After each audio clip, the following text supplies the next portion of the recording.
తమిళ రాజకీయాలపై super star Rajinikanth సంచలన comments చేశారు. డిఎంకే పార్టీ సీఎం స్టాలిన్ పాలనపై ప్రశంసలు కురిపించారు. నటుడు విజయ్ కొత్త పార్టీతో ఎన్నికలకు సిద్ధమవుతున్న వేళ రజనీకాంత్ చేసిన వ్యాఖ్యలు తమిళనాట దుమారం రేపుతున్నాయి.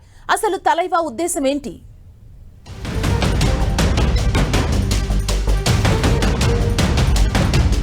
తమిళనాడు రాజకీయాల్లో సినీ పరిశ్రమకు విడదీయరాని బంధం ఉంది. హీరో విజయ్ కొత్త పార్టీ ప్రకటించి అసెంబ్లీ ఎన్నికల కోసం సిద్ధమవుతున్న వేళ సూపర్ స్టార్ రజనీకాంత్ చేసిన వ్యాఖ్యలు తమిళనాట కలకలం రేపాయి. తమిళ మంత్రి ఏవి వేలు రచించిన కళయింగర్ ఎనుంతాయ్ పుస్తకావిష్కరణ సభలో పాల్గొన్న రజనీకాంత్ అధికార పార్టీ డిఎంకేను, ముఖ్యమంత్రి స్టాలిన్ ను ప్రశంసలతో ముంచెత్తారు.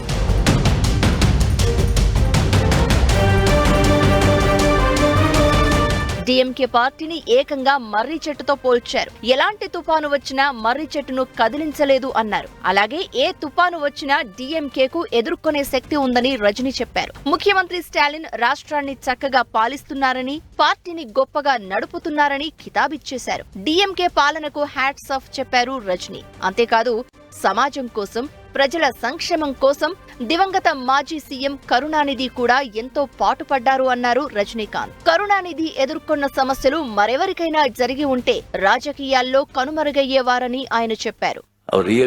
நீங்க எவ்வளவோ நீங்க பார்த்திருப்பீங்க. ஒரு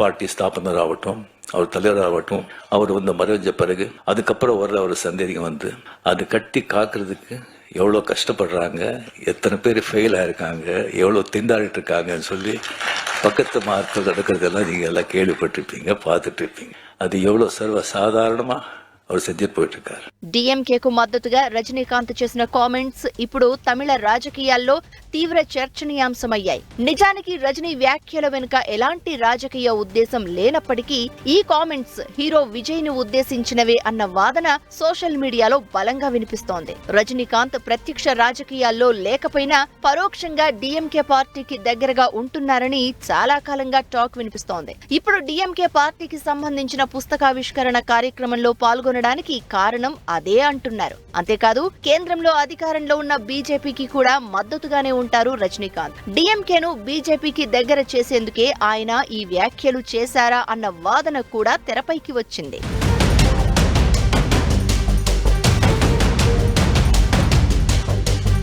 జయలలిత మరణం తర్వాత అన్నా డిఎంకేలో అంతర్గత కుమ్ములాటలతో ఆ పార్టీ ప్రాభవం తగ్గడంతో తమిళ రాజకీయాల్లో శూన్యం ఏర్పడింది. దీంతో డిఎంకే పార్టీకి ఎదురే లేకుండా పోయింది. ఈ పరిస్థితుల్లో రజనీకాంత్ రాజకీయాల్లోకి రావాలని అనుకున్నారు. అయితే ఆరోగ్యం సహకరించకపోవడంతో వెనక్కి తగ్గినట్లు తలైవా ప్రకటించారు. మరో నటుడు కమల్ హాసన్ మక్కల్ నిధి మయ్యం పార్టీ స్థాపించినా రాజకీయాల్లో పెద్దగా ప్రభావం చూపలేకపోయారు. ఇలాంటి పరిస్థితుల్లో తమిళ స్టార్ విజయ్ రాజకీయాల్లోకి అడుగుపెట్టారు. తమిళగ వెట్రి కళగం పార్టీని స్థాపించి జెండా ఆవిష్కరించారు. 2026 తమిళనాడు అసెంబ్లీ ఎన్నికల్లో పోటీ చేయబోతున్నట్లు ప్రకటించారు. విజయ్ తొలుత పార్టీ ప్రకటించినప్పుడు శుభాకాంక్షలు కూడా చెప్పారు రజనీకాంత్. ఇప్పుడేమో డిఎంకేను, సీఎం స్టాలిన్ ను పొగడతలతో ముంచెత్తారు. విజయ్ ను టార్గెట్ చేసేందుకే రజనీకాంత్ ఈ వ్యాఖ్యలు చేశారా?